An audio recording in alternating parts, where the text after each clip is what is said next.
Magandang gabi mga idol. So ito na, pruning na tayo ng ating grapes. At ito yung ating pangmalakasan. Kung sino yung nagtanim, sila din nagpruning. Si Boss Idol GR. Ang inyong idol, William Magpali. Ang isa, Joshua. Uy, Joshua Garcia ng Malungon, Sarangani Province. Ay! So ito mga idol, nagpruning na. Nakita po ninyo sa mga nakarang video natin ang kapal ng dahon. Ngayon, kalbo na. No? Parang buhok na ng may-ari ito mga idol. Nakalbo na. So, mga pilakadlaw ni Boss, Busing, bago mag-flowering gani? Mga 15 days. Ayan, doon sa mga nagsasabing hindi mamumunga ang grapes dito sa atin. Antabayanan nyo po ito mga idol kamananap.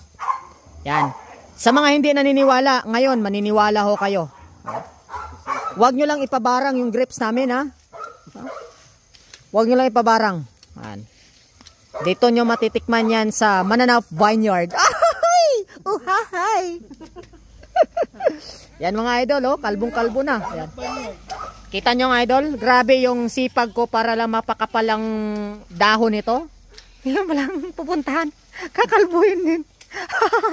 Para tayo niloloko nito. Walaya. Ganyan mga idol kamananap. Para daw magbunga, kailangan daw ganyan din ang gagawin. Yahoo!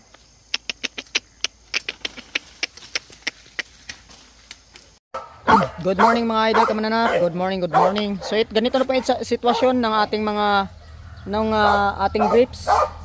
Mga idol, wala na po siyang mga dahon. So andyan na sa ilalim lahat mga idol kamananap.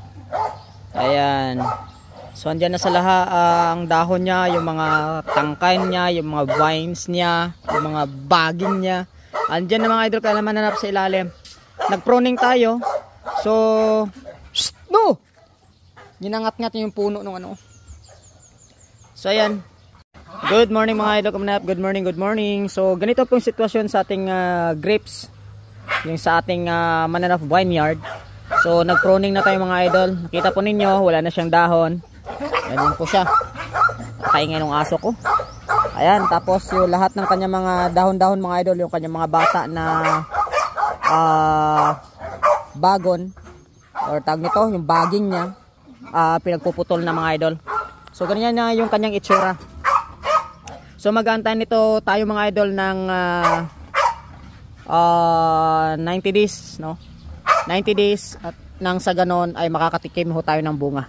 So nakapaglagay na tayo ng gamot. May gamot tayo mga idol para mas dumami yung kanyang yung parang ganito, yung tutubong ganito. Yan, nilagyan natin ng gamot kaninang umaga mga around 5 AM in the morning. So, ganyan po talaga sa farming mga idol, kailangan mo magsakripisyo ng oras. Yan. So ganyan yung sitwasyon. So antayin natin ito mga idol. Tatlong variety dito mga idol Jupiter, Everest, and Julian. No? Everest, Jupiter, and Julian. Tatlong variety lang kasi yung Shine apat. Yung isa, Baikonur. Then yung panglima sana idol is Shine Muscat. Pero hindi siya nabuhay dahil tinamaan ng punggos. Hindi ko agad na-isprihan. So yan, antayin natin 120 days from now, from the grafting. At makakatikim ho tayo ng bunga nito mga idol. So by the grace of God, makapagbunga ito ng maganda mga idol. Nang sa ganon, nakapag-share tayo sa inyo. So good morning mga idol. So ito, yung BP brush natin. Out of 6 eggs mga idol, 4 lang napisa. So yan mga idol, so wala tayong magagawa, ganyan ho talaga. So ang ginawa ko mga idol,